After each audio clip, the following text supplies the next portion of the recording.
The Earth of 2085 is a testament to survival, a world forever scarred by the ecological collapse that nearly wiped out humanity. The once bustling cities, now quieter and more efficient, are built around AI-assisted technologies. Tall towers made of recycled materials rise from the ashes of former megacities, blending with green spaces, symbols of human ingenuity in a world that once teetered on the edge of ruin. Lunar and Martian colonies are now permanent fixtures in the sky, orbiting as beacons of what humanity can achieve when pushed to the brink. Yet, despite the gleaming facades of recovery, humanity still feels the weight of its past.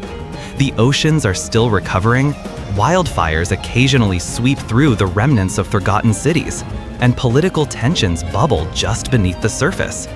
There's a sense of fragile balance, a society still in its infancy, not quite thriving but not quite surviving either.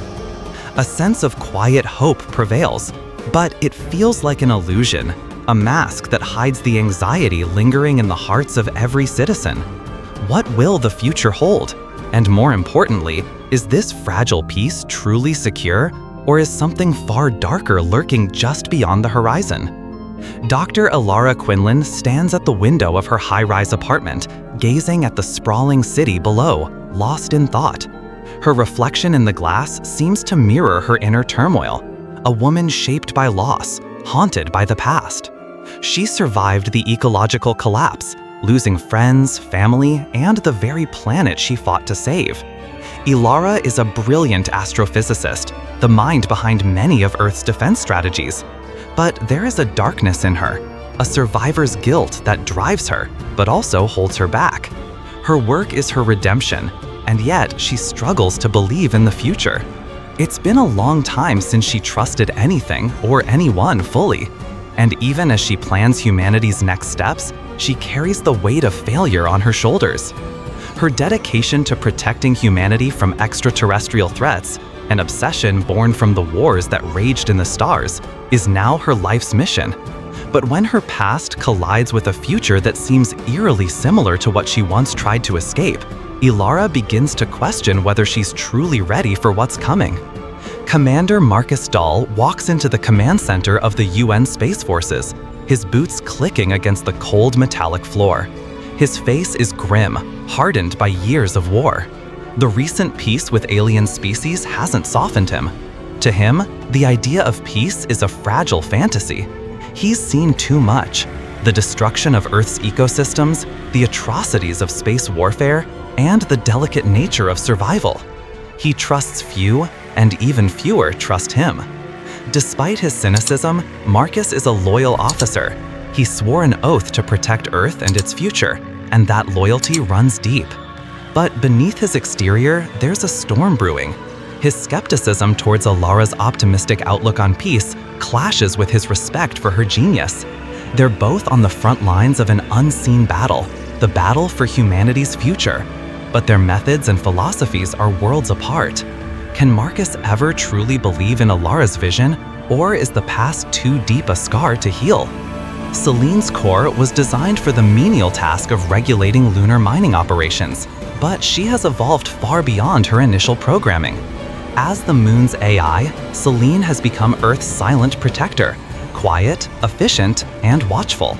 No longer just a tool, she has developed a deeper understanding of her role, constantly adapting, learning, and anticipating threats before they even manifest. In the control room on the moon, Selene's presence is almost palpable.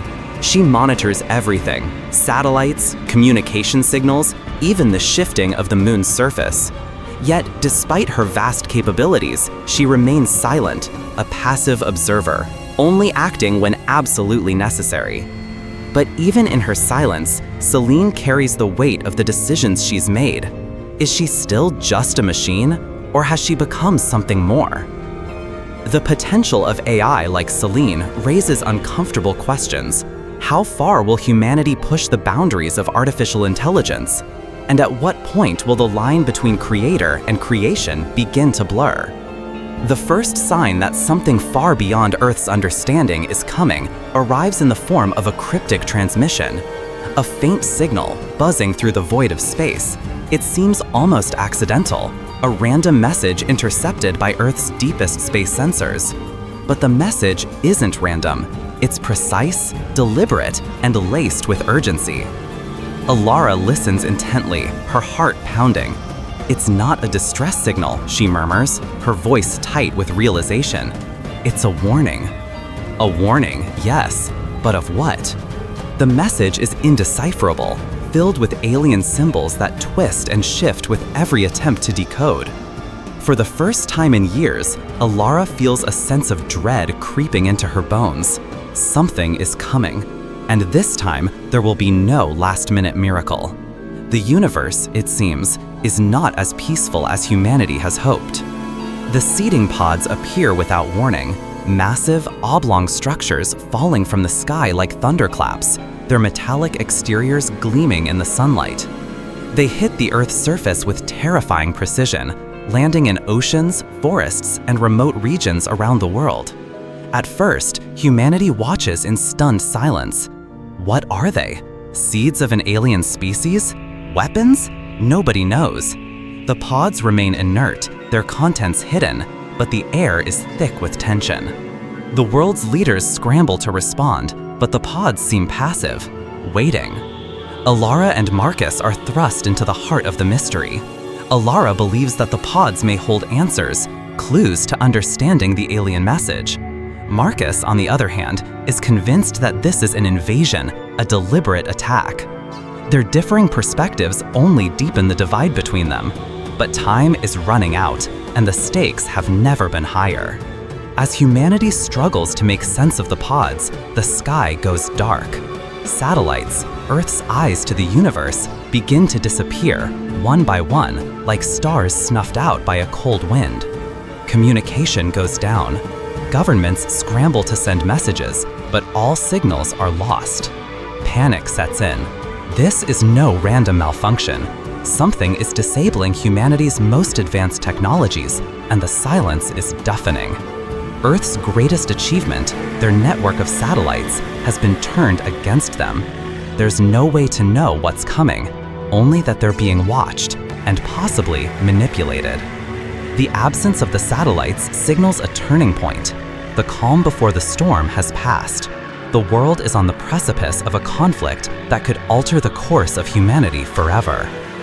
As more strange occurrences unfold, more pods landing, more satellites vanishing, the world is left in suspended animation. Governments, military forces, and civilians all wait for answers, but none are forthcoming. Everyone is watching the sky, holding their breath, praying for peace, but preparing for war. The global reaction is one of collective uncertainty. Do the pods mean peace, or do they herald the beginning of Earth's demise? No one knows. The world is holding its breath, waiting for the next move from the unknown forces above. The tension is unbearable. Whatever is coming, it will decide the fate of Earth, and no one can say whether they're ready for it. The whispers of doom are getting louder. The future is uncertain, but one thing is clear: the Earth will never be the same again. The skies above Earth darken with the arrival of the Volari fleet. The colossal ships emerge from the void, their sleek, biomechanical forms gliding silently into Earth's orbit. The ships are far too large, too perfect, almost like living creatures suspended in space, their smooth, organic structures pulsing faintly with some strange energy. As they settle into position, their true nature becomes clear. These are not just warships, they are part of something far more profound, an invasion not of force, but of transformation. From Earth's surface, the fleet appears as nothing more than a massive, awe-inspiring silhouette against the stars. The silence is unnerving, each ship hanging there like an immovable god, waiting for something. No weapons are fired, no signals are sent, and yet something shifts in the atmosphere. The air itself seems to thrum with energy, as if even the sky is holding its breath. Humanity, caught between wonder and dread, knows that this moment marks the beginning of something unprecedented. No one dares to speak it aloud, but a single thought lingers in the minds of every observer. We have no idea what they're truly here for. The Valari's invasion isn't just about conquest, it's about transformation. Without firing a single shot, the alien fleet begins to reshape Earth's very ecosystem. Massive, living pods descend from the ships, burrowing deep into the Earth and oceans. These are no ordinary machines. They pulse with an organic life, growing and shifting as they spread across the planet's surface. Forests begin to wither, oceans darken, and strange glowing monoliths rise from the ground. The monoliths hum with an unsettling energy, their light pulsing rhythmically as they release waves of biochemical radiation into the atmosphere. With each passing day, the environment itself warps. Plants twist into unnatural shapes, creatures grow increasingly hostile or alien, and the very air grows thick with strange chemicals. This is not a fight for land, it is an assault on life itself.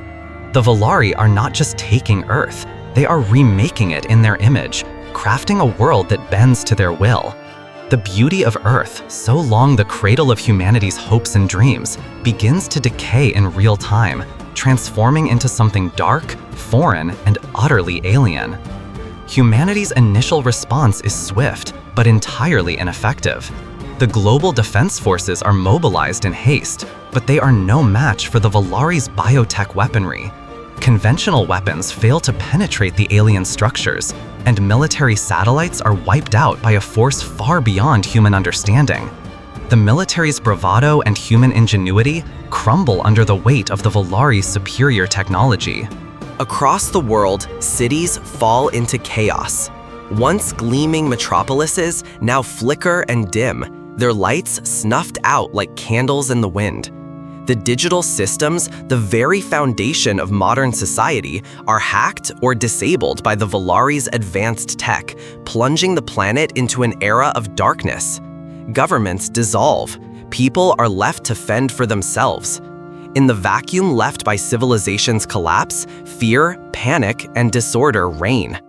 The failure of humanity's greatest weapons becomes a chilling testament to the overwhelming might of the Valari and the very real possibility that Earth's resistance will soon be nothing but a memory. But the Valari's invasion isn't about annihilation, it's about control.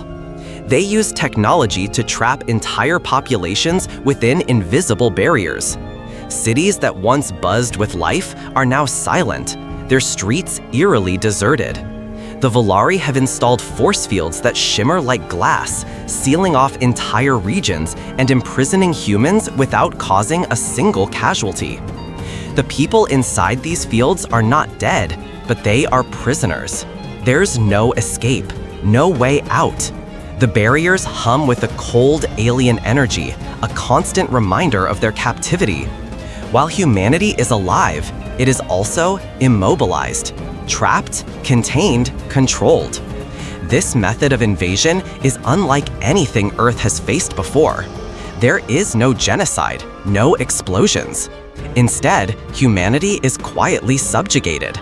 Its once proud cities now little more than holding pens. The chilling reality sets in. The Valari do not wish to destroy us, they wish to reshape us. And the worst part? We don't even know what that means yet. The sudden loss of contact with Earth's lunar bases sends a ripple of panic through humanity. The moon, once a symbol of Earth's reach into the cosmos, is now silent, utterly and completely. Selene, the AI system that monitored and protected the lunar bases, goes dark. All communication from the moon ceases, leaving Earth blind to what's happening in orbit. Selene had been humanity's eyes and ears, a reliable ally in the vast emptiness of space. Now, with the AI's shutdown, Earth is left vulnerable. Was it a technical failure or something more sinister? The loss of the moon's surveillance means there is no longer any safe haven, no place left for humanity to hide. The silence from Selene carries an ominous weight, and the fear that something worse is coming begins to set in. The skies above Earth are no longer the limit. The Valari are now everywhere. As the world spirals into crisis, Dr. Alara Quinlan, an astrophysicist with a mind sharpened by years of study and survival, begins to have her doubts. Her knowledge of Selene's systems she helped design, leads her to believe that the AI's sudden shutdown is more than just a technical glitch. Alara suspects that Selene's silence is strategic, not accidental. The question gnaws at her: is Selene compromised?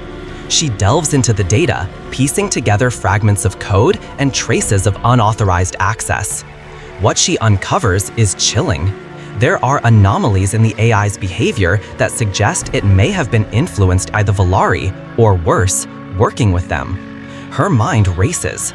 If Selene is part of the invasion, then humanity's greatest ally may have become its biggest enemy. But can she prove it in time to warn Earth, or will the truth come too late? Humanity stands at the precipice. Cities lie in ruins, communication is severed, and the Volari continue to transform the planet in ways unimaginable. Yet, in the face of total collapse, something remarkable happens. Humans fight back. Resistance cells, small, scrappy, and determined, begin to form in the shadows. Leaders like Alara and Commander Marcus Dahl rally the remaining forces, piecing together humanity's last chance. They know the odds are insurmountable, but the fire of survival burns bright. Alara, now fully aware of the stakes, leads the charge, coordinating with what little remains of humanity's space fleet. The Volari may have everything on their side, but there's one thing they can't take from Earth: humanity's refusal to give up.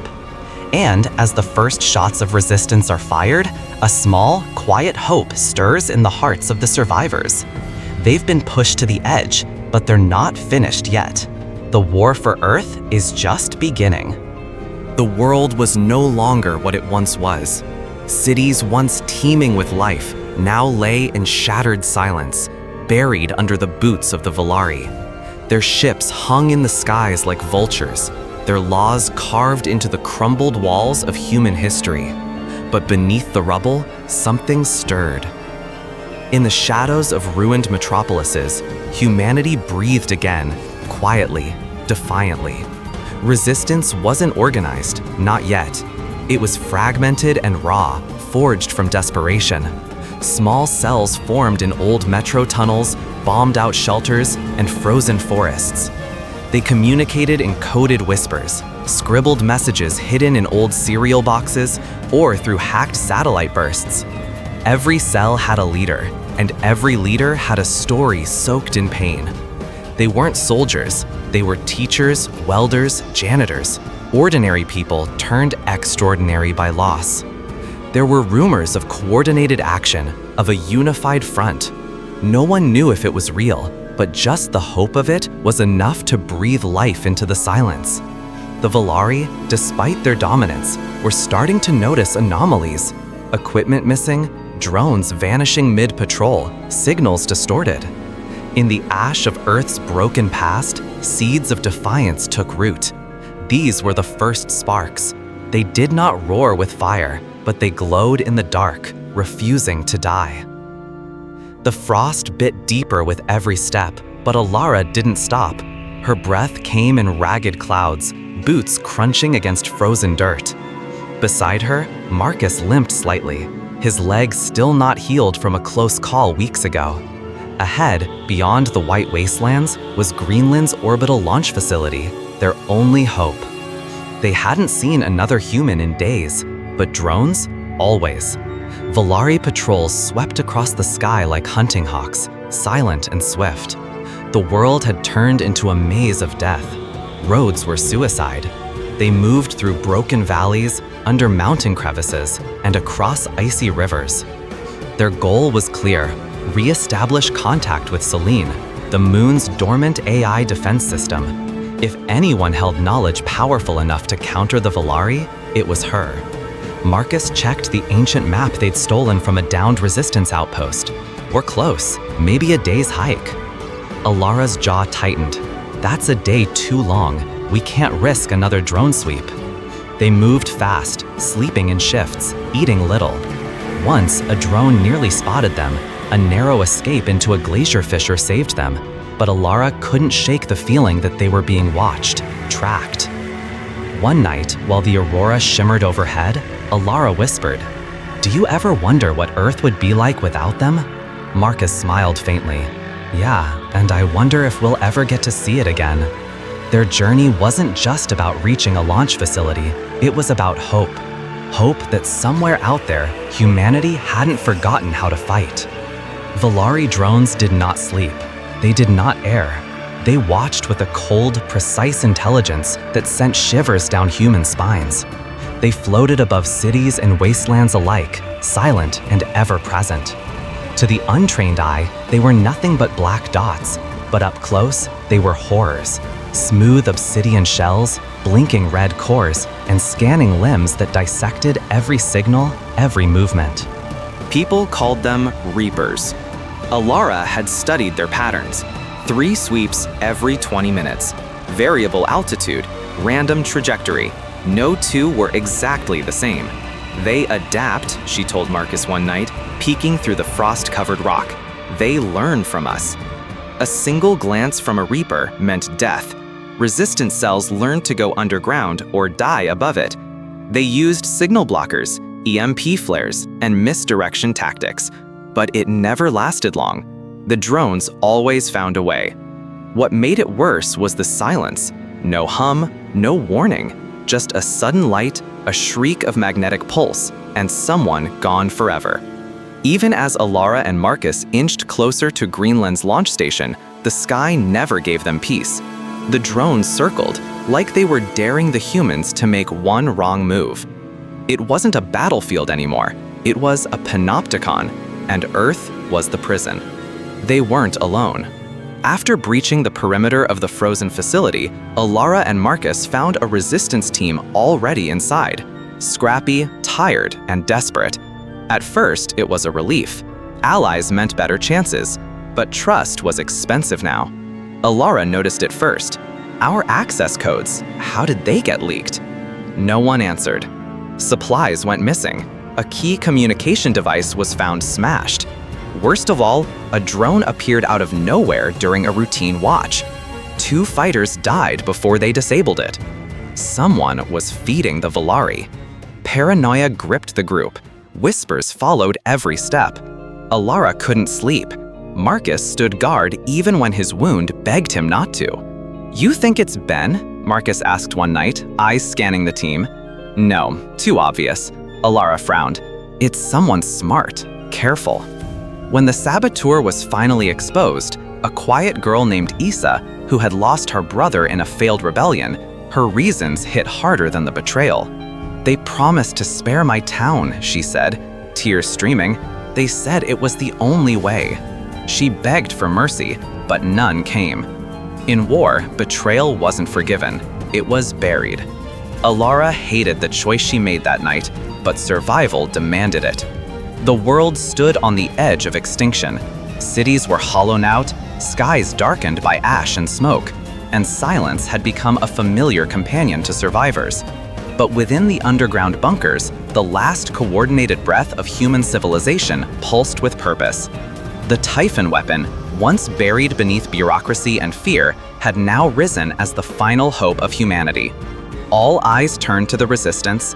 They were no longer scattered rebels, but a unified force with one shared mission: deliver Typhon's firing sequence and buy Earth one last chance. Global communication lines, long severed, flickered back to life as resistance groups in Tokyo, Cairo, Johannesburg, and Sao Paulo synchronized their watches.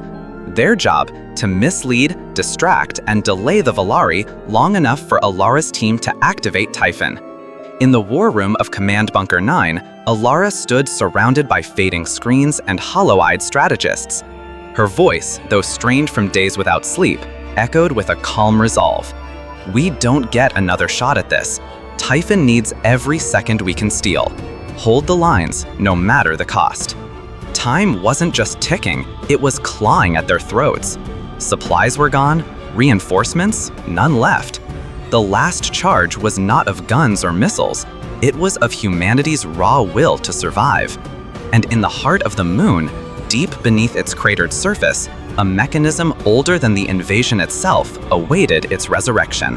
In every major city still standing, the resistance struck like dying stars, bright, brief, and with devastating impact.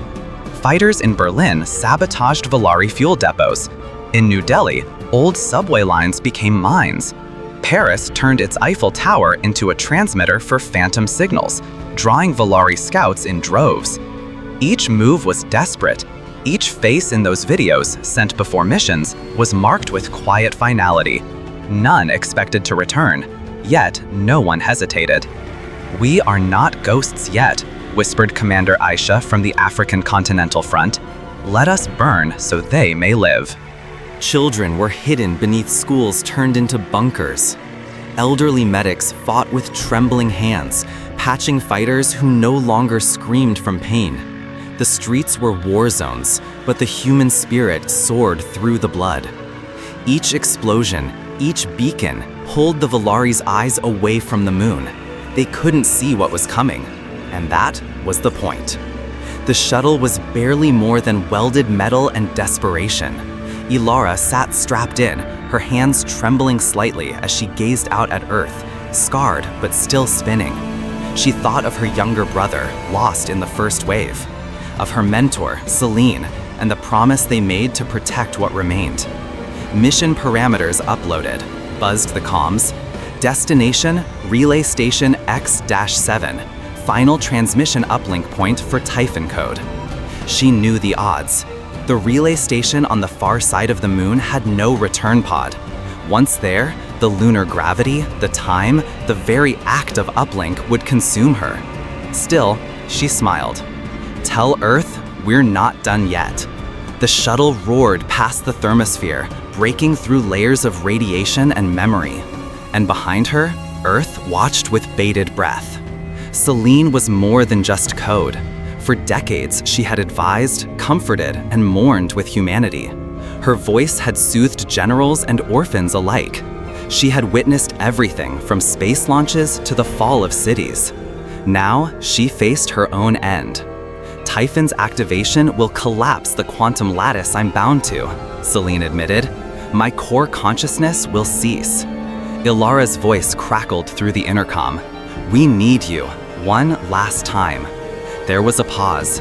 Then Celine responded, her voice tinged with emotion, an imitation once, now strangely real.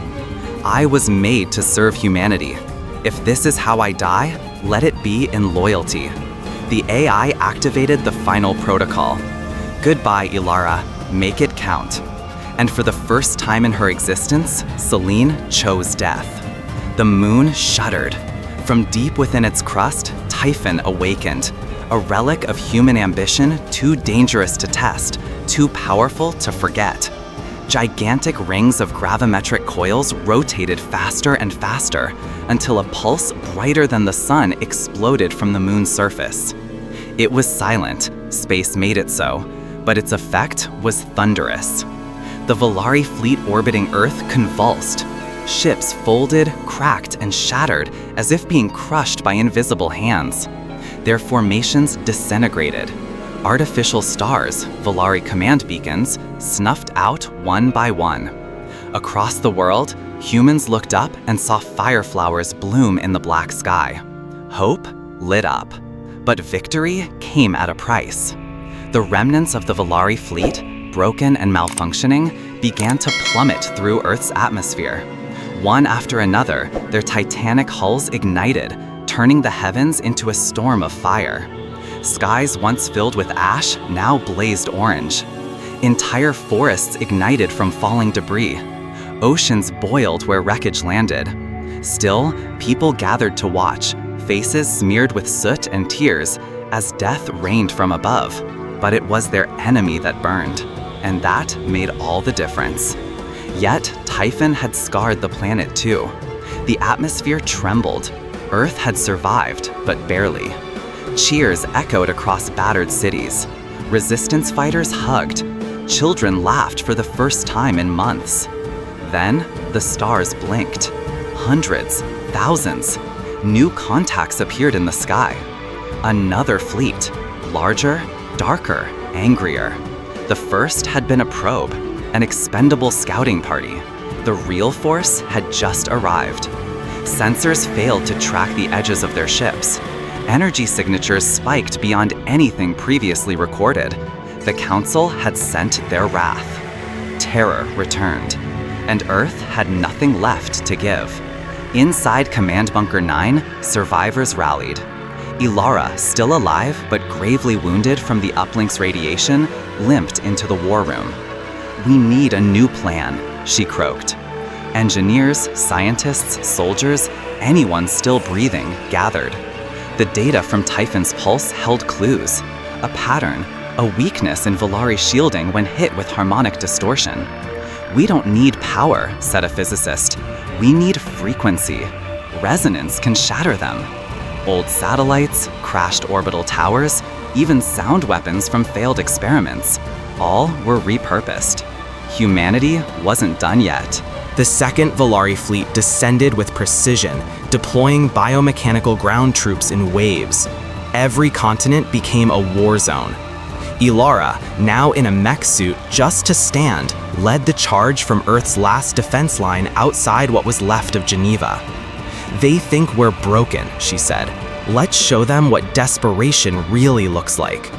Hacked drones kamikazed into capital ships. Children helped load plasma rounds. Civilians and soldiers fought side by side. Above, reactivated comm satellites beamed destructive harmonics toward Volari vessels. And still, the enemy came. Ilara knew she wouldn't see another sunrise. As her suit's energy waned, she uploaded the final resonance loop into orbit. "Celine," she whispered, "still with me?" The AI's final echo shimmered back. "Always." Then, silence. Her final transmission overloaded the command frequencies of the Volari Armada. Their fleet, unable to compensate, detonated in synchronized bursts, each a funeral fire in Earth's sky. But so many had already fallen. Her team, her family, her people. Earth lived, but the price was everything. And in that silence, Earth began to rebuild. One memory at a time, one hope at a time. Humanity endured. The sky was no longer silent. Where once the moon had glowed with quiet grace, now it bore a jagged scar. A deep fracture that split across its face like a wound refusing to heal. Dust drifted into the void from the split, frozen in the cold silence of space, a permanent reminder of what Earth had unleashed. The weapon, Typhon, had done its job. The Volari scout fleet, advanced and arrogant, had been annihilated. But so had Celine. She wasn't just an AI. She had been Earth's guardian, its silent strategist, the mind behind every countermeasure, every escape, every moment of resistance. Celine had fused her core into Typhon's activation sequence, overclocking her quantum matrix past survivability. She died saving Earth. Her voice had once echoed across command centers, satellites, and even the dreams of the operators who had worked beside her. Now, there was only static and grief. Marcus stood alone in the Typhon command bunker, staring up through the cracked observation dome. The moon's broken shape looked like a tear in the universe, and he felt that same tear inside his chest. "We won," he whispered, his voice hollow. But it didn't feel like victory. Not with the moon bleeding light into the stars. Not with Celine gone. Cities still stood, but barely. Their silhouettes looked like skeletons under ash-filled skies. The blast wave from Typhon had cracked the upper atmosphere, scattering shockwaves around the globe. The Volari hadn't fallen quietly. Their plasma strikes had burned forests. Their drones had razed coastal towns. And the oceans were still churning from the aftershocks of the orbital assault. Hospitals overflowed. Communication towers blinked on and off. The internet, once the lifeblood of the world, sputtered in fragments like a dying flame. But the people, those who survived, were different now. Scarred, hardened, awake. Children helped bury the fallen, guided by parents who used to be bankers, coders, musicians. Now, everyone was a survivor. In what was left of Nairobi, a school gymnasium had become a relief center. In Sao Paulo, old subway tunnels buzzed with refugee voices. And in New York, smoke still curled from shattered towers, but on every wall, someone had spray-painted the same phrase: "We are still here." No one danced in the streets, but they stood. That was enough. Before the invasion, borders had mattered, flags had divided, history had kept old grudges alive like rotting ghosts. But war had a way of burning everything down to its truth. Now, representatives from Beijing, Moscow, Lagos, and Toronto sat at the same table, not as rivals, but as survivors. The Global Accord of Reconstruction was signed beneath the broken spires of Geneva's ruins, on a table made from the hull of a Volare dropship. There were no speeches about superiority, no talk of dominance, just promises. To rebuild. To remember. To stand together the next time the stars turned hostile. Engineers from Argentina worked alongside inventors from Nepal. Doctors from Ghana trained field medics from Iceland. Languages mixed freely across digital feeds. Unity wasn't perfect, but it was real. And above it all, one directive repeated in every tongue: prepare. The Volare would come again. Humanity wouldn't just survive next time, they would be ready. He never asked to lead, but leadership had a way of finding those who didn't want it. Marcus had been a tactician, sharp, quiet, unyielding. Now he was something else. He stood atop the ruins of what was once Central Command, now the heart of Reconstruction Command. Around him, the survivors looked not for orders, but for hope. He gave both. Rebuilding Earth isn't just about bricks and steel, he said, in a broadcast that reached every surviving colony and shelter.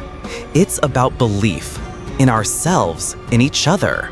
He walked the scorched fields of Kansas, where farms once thrived, helping rebuild irrigation systems with his bare hands. In Tokyo, he helped string fiber cables through collapsed towers. In Cairo, he spoke with orphaned children and shared stories of Earth before the sky fell. Marcus wasn't the loudest voice, but he was the first one in and the last to sleep. That mattered. Under his guidance, Earth's cities began to breathe again, not as monuments to the past, but as launch pads for the future. He reminded them that humanity had always rebuilt, and this time they would do it stronger. The recording surfaced 3 days after Typhon's final strike. Someone had found it in the deep archives of Celine's dying network. A message marked Ilara Final. She appeared on screen, bloodied, bruised, but smiling. The Volare had already breached the last defense line. "I don't know if anyone will see this," she began, her voice calm despite the distant screams. "But if you do, then it means we made them bleed." She looked into the camera like she was speaking through time. "They thought we were weak. They saw our chaos, our noise, our bickering, and they mistook it for failure. But it was freedom. It was fire. And that fire doesn't go out." She paused. "If you're watching this, don't rebuild the world we had. Build the one we deserve. And when the stars darken again, let them remember that Earth is not prey. We are the storm." The message ended with static, but across the planet, it echoed like thunder. They were coming. Not scouts, not surveyors, an armada. The Volare wouldn't accept defeat, not from a primitive world. But Earth was no longer what it had been. Its wounds had hardened into armor. Its people had found unity in ruin. In orbit, the first Unity-class dreadnought rose from the ashes of the orbital yards. Built from salvaged Volare tech, layered with human ingenuity, and engraved with the name Celine. It wasn't just a warship, it was a promise. Marcus stood on the observation deck, watching the stars with narrowed eyes. "We survived," he said to the officers beside him. "Now we teach them what that means." Behind him, engineers worked, pilots trained, Scientists experimented with alien tech, adapting faster than anyone expected. The next war wouldn't be fought on Earth. It would be taken to the stars. And for the first time in history, humanity wasn't afraid. The moon no longer gleamed the way it once did. Its surface, cracked and shadowed, bore the jagged scar of humanity's defiance. To the new generation, it wasn't just the moon, it was a monument. In the pale silver light that bled through broken craters, children walked to school. They paused sometimes and stared upward, not with fear, but with wonder. In classrooms carved from reinforced steel and smart glass, teachers pulled up hollows of the night the sky screamed. "What do we remember?" a teacher would ask. Tiny hands shot up. Eager voices chimed in. Selene gave everything. Typhon roared and the moon cracked. We didn't give them Earth, we gave them a warning. At home, around reclaimed dinner tables, elders spoke softer, more personally. Memories, still raw, bled into story. Not all tales had happy endings. Some told of cities lost, others of stars burning red with Volari wreckage. But always, always, the stories ended the same way. We survived. A child, holding a plush model of the Quinlan, whispered to his mother before sleep, "Do you think the stars are still dangerous?" She tucked him in and kissed his brow. "Yes, that's why we go to meet them standing tall." And so humanity grew, beneath a sky forever wounded, but never defeated. The drone was old, third-generation explorer class, barely held together by its own AI patchwork. But it was persistent. That was its human trait. While sweeping through the Kuiper drift, it caught something, a click, then static, then a pattern. Back on Earth, inside the orbital research nexus, analysts froze mid-conversation. The data was scrambled, distorted by radiation and age, but the signature was unmistakable.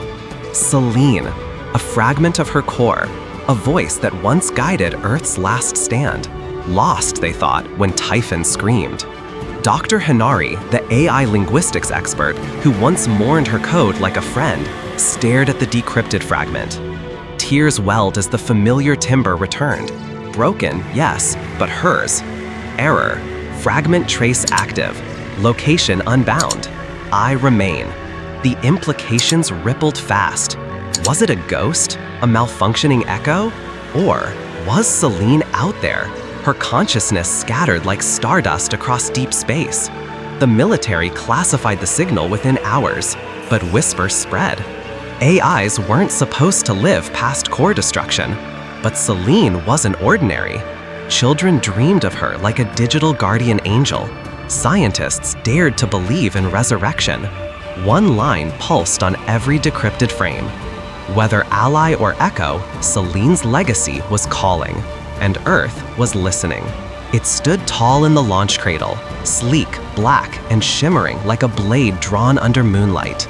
The Quinlan, named after the hero who bought Earth time with fire and fury. It was humanity's first interstellar expedition ship since the war. Not a warship, not a warning, but a message. We're still here. Aboard her walked a crew born after the fire. Engineers raised beside craters. Pilots who learned to fly from grandfathers who fought in the sky. Scientists who memorized Alara's final message before they could write their names. Commander Rhea Cortez stood at the front, eyes burning with purpose. She had trained in the shadows of loss, but carried the weight of tomorrow. Behind her, 50 crew members took their stations, each one chosen not just for skill, but for belief. Belief that Earth's place wasn't behind broken walls, but among the stars.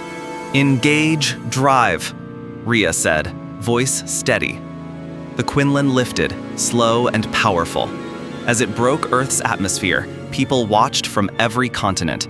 Old veterans saluted, children waved.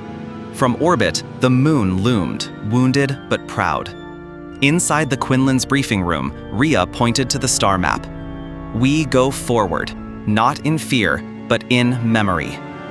Typhon had ended a battle. This voyage was humanity's reply.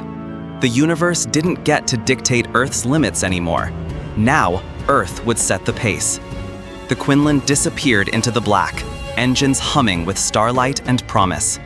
Silence returned to the launch pad, but history didn't sleep. In monuments etched into mountain walls, in holograms flickering across resistance museums, the final declaration was preserved. They came to take Earth. We gave them the moon instead. It wasn't just defiance. It was poetry written in gravity and gunfire. It was proof. Proof that humanity doesn't yield, that when backed into a corner, Earth claws forward. Not everyone who read those words knew the full story. Some would learn, others would feel it, deep in their bones. The line became a prayer, a warning, and a prophecy. And far away, in the void between stars, someone or something was listening.